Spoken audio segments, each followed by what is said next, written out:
12-point loss there on their court. What has changed for your team? How have they grown in that span of time? Wow, I hope a lot has changed. I was watching that film the other day. Man, we didn't play well. It was our first conference game, and we did not play well at all. But give them credit. They have a great team. They just coming off a win against Iowa State.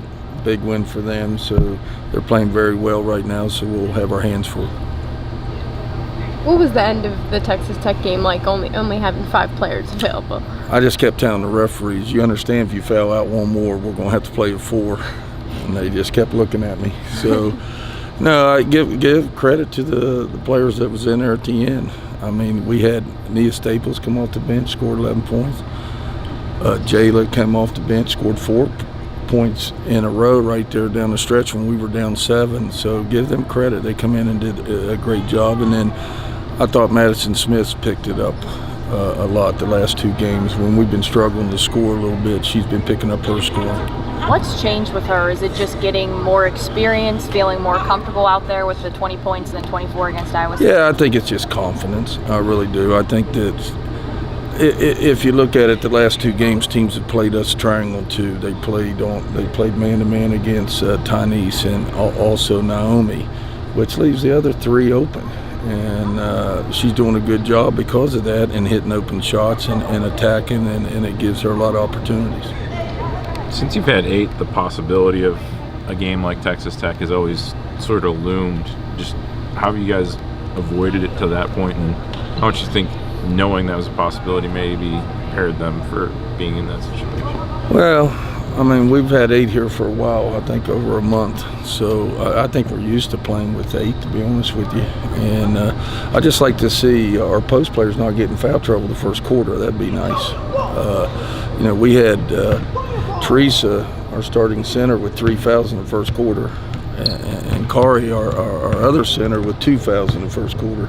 So that made it tough going down the stretch and trying to, who do you put in, who you not put in, and that type of stuff. But luckily, we were able to get the win. An increase in playing time for the freshmen helps. Can you talk about, from the beginning of the season, how your freshman group has developed to now? Yeah, I really liked our freshmen coming in. I really did. Now, I didn't think they'd play as many minutes and have the roles they have on this team right now, but that's great for them and great for our future. I mean, it's great you're playing 2 freshmen a lot of minutes.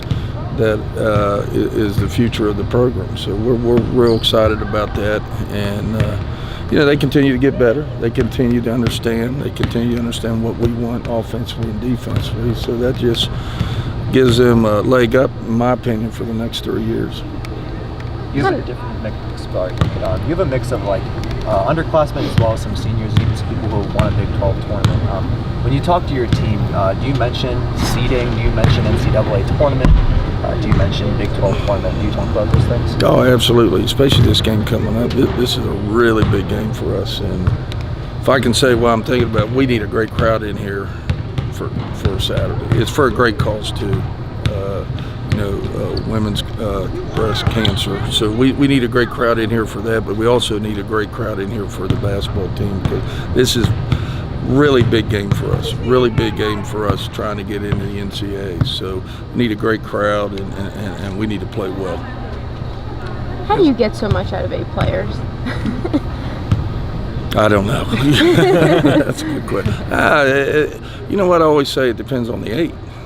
I mean, it depends on the individuals. And this year, these 8 players, they want to continue to win, even though our numbers are down and the odds are against us. They continue to play hard. They continue to stick together and continue to do the little things to try to get a win. I mean, the other day against Texas Tech, we're down 7 with 2-something to go. Very easily, we could have folded, but we didn't. We played better defense. We rebounded. We executed better and was able to get the win. Is the upside, pretty much every combination of 5 has to have experience with one another in practice and games. Yeah, and the winning and losing right now is a fine line. I mean, we can't get anybody sick, anybody hurt, anybody in foul trouble. I mean, everything's got to go right, and with 8 players, and we've been able to do that here. But we have a long way to go. I mean, we need to win some games going down the stretch here. It's very important that we stay focused and win some of these games going down the stretch. Why has it been important for you to mention the hopes of NCAA and things like that? For Well, I the want team? them to understand the importance of this game. This is just not another game. The game at Tech did not mean anything if we don't win Saturday. You know what I mean? So every game now, every game you win, the next game is just as important, if not more important, because you're trying to build a resume for the NCAA. What's the importance of like the grind of that Tiny Smart's experience in the past, or like Katrina, where they've experienced that grind of a long season and then making a deep tournament run, to kind of know where the team's at right now and know where it's going to be? Yeah, I think everybody has a positive attitude. Probably I have the most negative attitude, to be honest with you. But they understand that.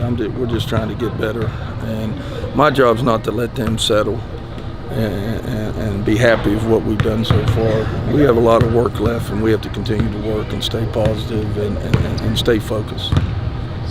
Since Katrina's been hurt, has she been acting as kind of a mentor for Lucky as she's been starting the past month? Yeah. Katrina's always been a mentor for all the players, and she's pretty busy right now rehabbing and all that. So I was looking at the date now. Monday will be the 5th week, 5 weeks after she's been out. But I think it's going to be longer. So we'll have to see when she comes back. The time period. Yeah, when are you expecting that? I thought it would be really 4 to 6 weeks, but now it may be a little longer. As Naomi finishes up her final season here, what do you think she leaves behind for these young girls? First of all, Naomi's a great person. I've said all along, Naomi's one of my favorite players I've ever coached, and she's only been here 2 years, less than 2 years. She came in and bought in immediately. She works hard on and off the floor. She's going to graduate on time in 2 years. She's going to end up scoring 1,000 points in 2 years. And she's just been a leader for this team for 2 years, and it's been great. I wish I'd had her for 4 years. Now, she may not say that, but I wish I had her for 4 years.